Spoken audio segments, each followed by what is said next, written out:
Absolute Green Lantern is shaping out to be really interesting, especially with this new second issue. Joe and Hal finally meet at the diner which Hal just destroyed, and Hal tells Joe that she looks like Abin Sur. Joe tells Hal that she's been hearing and seeing things which led her here, and she asks about Hal's hand. He explains the Black Hand, and from what I'm able to gather, I'm not the biggest Green Lantern guy, is that Black Hand is a Green Lantern villain, and in this universe, he's Black Hand. Hal explains that he tries to hold the hand back, but it doesn't run off of willpower.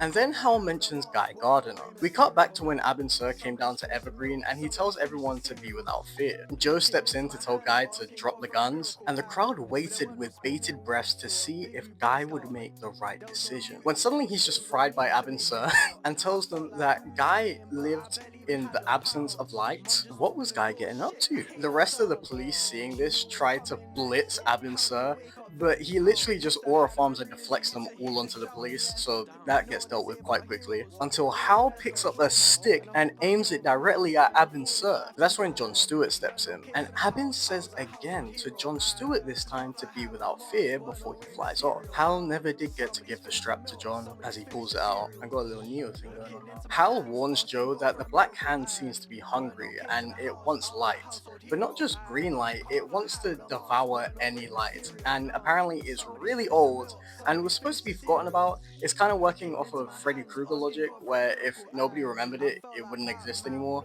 but something fed it. But back in the past, John Stewart had a plan to deal with Abin Sur, as he pulls out a ring.